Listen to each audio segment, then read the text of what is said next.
नमस्कार, हिमवंती मीडिया पर आप सभी का स्वागत है। मेरा नाम है प्रीति चौहान। हम अक्सर ऐसा कहते हैं कि सरकारें दूर दराज ग्रामीण इलाकों में स्कूल तो खोल देती हैं, मगर कई बार इमारत और कई बार अध्यापक देना भूल जाती हैं। जी हां, ऐसा ही मामला विधानसभा शिलाई के अंतर्गत का है। आज हम गवर्नमेंट सीनियर सेकेंडरी स्कूल ढांग रुहाना में पहुंचे हैं और सतौन से काफी दूर दराज ये ग्रामीण इलाका है और यहाँ पर बेहद चिंता का विषय यह है कि यहाँ पर कक्षा 12वीं और कक्षा 11वीं के विद्यार्थियों के लिए एक भी शिक्षक उपलब्ध नहीं है। 2022 में ये प्रमोट हुआ था, हाई स्कूल से ये सीनियर सेकेंडरी स्कूल बना। उसके बाद ग्रामीणों ने, चाहे वो मंत्री जी के पास जाने की बात हो, चाहे डिप्टी डायरेक्टर के पास जाने की बात हो, चाहे एसडीएम के पास जाने की बात हो, राजधानी शिमला तक अपनी आवाज को बुलंद किया, मगर आज तक यहाँ शिक्षक नहीं आ पाए हैं और विद्यार्थियों का जो भविष्य है वो शायद अंधेरे में है। तो आज हमारे साथ एसएमसी के प्रधान भी है, आज ग्रामीण यहाँ पर मौजूद हुए हैं, इनकी एसएमसी की मीटिंग भी है, कहीं ना कहीं चिंता भी जता रहे हैं और अपनी आवाज भी आखिरकार कब तक और किस हद तक रखेंगे, क्योंकि आपसदारी में खर्चा करके अपना कुछ चंदा एकत्र करके शिमला तक जाना एक अपने आप में बहुत बड़ी बात है, क्योंकि आप सभी जानते हैं कि ग्रामीण इलाके के जो लोग हैं खेती बाड़ी का काम आमतौर पर करते हैं और ना अपने विद्यार्थियों को प्राइवेट स्कूल में भेज सकते हैं, ना दूर दराज के इलाकों में भेज सकते हैं। फिलहाल हमारे साथ एसएमसी के प्रधान है, आज इनसे बातचीत करते हैं कि कितने सालों से ये शिक्षक यहाँ लाने की मशक्कत चल रही है और अभी भी आपको उसमें सफलता नहीं मिली है। देखिए जी, हमारा ये स्कूल जो है 2022 में अपग्रेड हुआ है जी, और उसके बाद 2023 में जब इसका सेशन शुरू हुआ तो हमारे पास जो है कम से कम 30 से ऊपर बच्चे थे और उस टाइम से लेकर आज तक जो है सरकार ने हमारे इस स्कूल के साथ इतनी अनदेखी की है, हमारे बच्चों के साथ इतनी अनदेखी की है कि आज तक भी जो है 10+1 और 10+2 के लिए एक भी जो है यहाँ पे लेक्चरर नहीं भेजा है।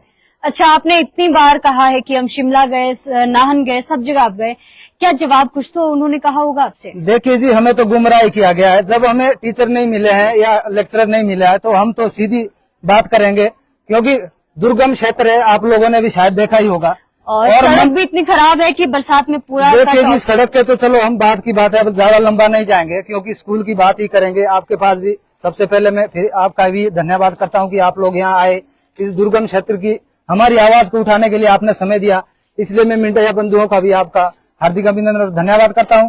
और मैं कहना चाहूंगा कि शिमला तक जब भी हम गए हैं तो हमारे लिए कहा यही जाता है कि आ जाएंगे आ जाएंगे। 3 साल हमने देख लिए, 2 साल तो ऐसे रहे, 2023 में जब एडमिशन हुआ और 2024 तो हमारा यहाँ बच्चे भी चले गए। रिजल्ट कैसा रहा? रिजल्ट तो जी हमारा जो 10th तक के जो टीचर थे इन्होंने संभाला, रिजल्ट हमारा जो 10th तक के नीचे का था वो अच्छा रिजल्ट रहा हमारा। +1-2 के बच्चों का? +1-2 के भी हमारे जो 3 बच्चे थे जी उस टाइम, और टीचर कोई नहीं था, जो लेक्चरर है वो कोई नहीं था। वो हमारे जो अध्यापक हाई स्कूल के उन्होंने उनसे जो है एक्टिविटी पढ़ाई करवाई और रिजल्ट हमारा उनका भी अच्छा रहा है। रिजल्ट के लिए हम नहीं कहेंगे, हमारे स्कूल का अच्छा रिजल्ट है। अच्छे रिजल्ट रहने के बावजूद इन स्टाफ फिर भी हमारा इतना अच्छा रिजल्ट रहता है और सरकार हमारे साथ फिर भी जो अनदेखी करती है। खासकर मैं मंत्री जी को कहना चाहूंगा कि प्रश्न चिन्ह तो उनपे ही खड़ा होता है, प्रश्न चिन्ह किया जी, हमने बहुत उनसे सहनशीलता से भी मुद्दा उठाया। हम शिमला तक गए, हमने जो चंदा इकट्ठा करके, गरीब लोग है, माता पिता प्राइवेट में भेज नहीं सकते, शिमला के लिए हमने गाड़ियां ली, 2-2, 3-3 गाड़ियां लेके हम जाते हैं और हमें बोलते हैं कि टीचर आ जाएंगे। आज तक कोई भी टीचर नहीं आया। क्या ये बच्चों के भविष्य के साथ खिलवाड़ नहीं है? बच्चों के भविष्य का तो है जी, हम तो बोल ही रहे कि हमारा ये स्कूल जो है डिनोटिफाई करके यहाँ हम जो है पशु बांध देते हैं यहाँ पे बच्चे। मैंने पहले पोस्ट फेसबुक में, आप पहले भी हमने न्यूज चैनलों में डाला जी, हमारे जो बच्चे हम जो है अभिभावक भी आए हुए हैं, इनका भी यही कहना है कि हम बच्चे जो ऑफिसों में बिठा देंगे, सरकार देखती रहे, यहाँ डंगर पशु बांध देंगे जब हमें जो है स्टाफ नहीं देना है यहाँ पे। और ग्रामीण भी हमारे साथ मौजूद हैं, मैं चाहूंगी अपने सहयोगी से कि कैमरा कॉल करके वो दिखाएं। आज काफी संख्या में सभी ग्रामीण इस बात पर चिंता जता रहे हैं कि कहीं न कहीं सरकार अनदेखी कर रही है, खासतौर पर ग्रामीण इलाकों की। और एक बात अक्सर देखी जाती है, जो प्रतिभाएं निकलती हैं, जो अच्छे बच्चे ज्यादातर निकलते हैं, वो ग्रामीण इलाकों से निकलते हैं। बिल्कुल जी, बिल्कुल।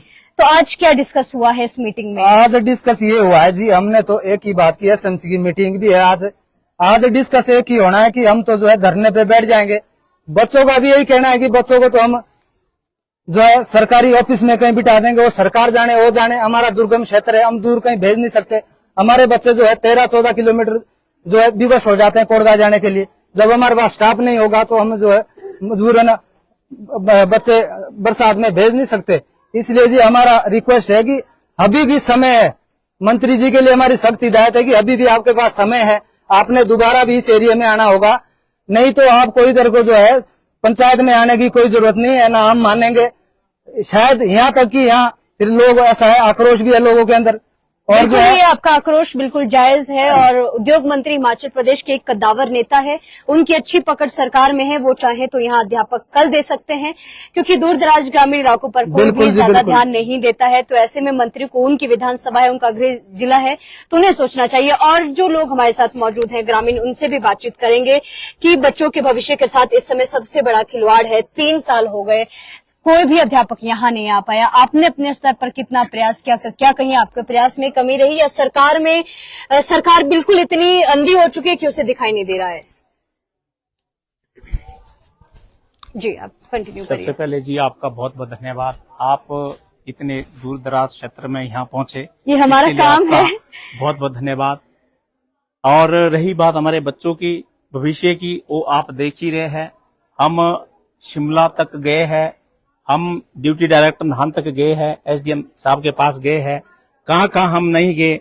ये कोई ऑफिस हमारे से छूटा नहीं होगा कि हम बच्चों के भविष्य के विषय में कितना सीरियस हुए हैं। सारे गांव के लोग हमारे साथ खड़े हैं आज, और इन हमारे जो बच्चे यहाँ पढ़ते हैं, इनका भविष्य अंधकार में इस वक्त छुपा हुआ है। कितने बच्चों का भविष्य, कितने बच्चे पढ़ रहे हैं प्लस 1 2 में? देखो जी, बच्चे हमारे पास अभी इस वक्त जो है सीनियर सेकेंडरी स्कूल में, वो 21 से 22 बच्चे इस स्कूल में शिक्षा ग्रहण कर रहे हैं। लेकिन प्लस 1 प्लस 2 का एक भी मास्टर यहाँ पर उपस्थित नहीं है। तो हमें जो पीछे अभी 1 महीने पहले डेपुटेशन पे कोड़गा सीनियर सेकेंडरी स्कूल यहाँ से है, वहां से डेपुटेशन पे 1 महीने के लिए भेजा था, उनका भी टाइम पीरियड पूरा हो गया है। अब उसके बाद फिर यहाँ स्कूल खाली है, और जो यहाँ के स्थानीय नेता है हमारे लोग, वो डींगे बड़ी बड़ी हाँकते हैं, हम ऐसा कर लेंगे, हम वैसा कर लेंगे। लेकिन यहाँ जो हमारे जो बच्चे शिक्षा ग्रहण कर रहे हैं, एक भी अध्यापक वो यहाँ स्कूल के लिए शिक्षा ग्रहण करने के लिए बच्चों को नहीं लेके आ रहे हैं। ये बहुत शर्म की बात है। और जब वो यहाँ से फोन करते हैं तो मंत्री जी उनका फोन ही नहीं उठाते। जब वो मंत्री जी के पास जाते हैं, वहां जाके वो मंत्री जी से बात ही नहीं कर पाते, पता नहीं डरता है क्या करता है। और जब वोट की बारी आती है तो यहाँ बोलते हैं कि जी हमें मंत्री जी को लीड देनी है। हर चुनाव में वो मंत्री जी को यहाँ से झोली भर के वोट देते हैं। यहाँ तो से क्या लीड स्कूल देते हैं। सरकार का यही व्यवस्था परिवर्तन ये जी है? हम अब सारे ग्रामीण यहाँ है, हम तो समझते हैं ये सबसे बड़ा फेलियर है सरकार का, जो यहाँ हम दूर दराज क्षेत्र में भी एक भी अध्यापक उपलब्ध नहीं करवा पा रही है। तो ये सरकार का सबसे बड़ा फेलियर है।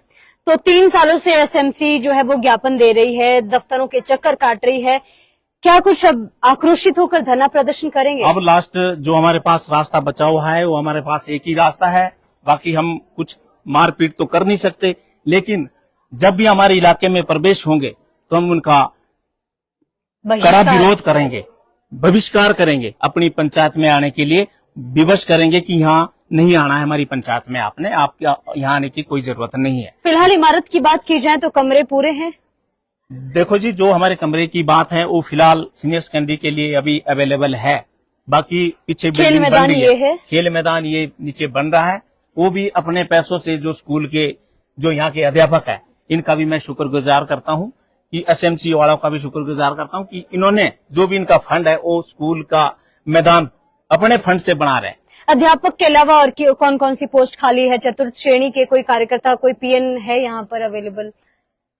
देखो जी, पीएन का भी है, एक आधी पोस्ट पीएन की भी है। नीचे वाली जो जैसे आपके 8th तक है, 10th तक है, 2-3 पोस्टें वो भी खाली पड़ी है।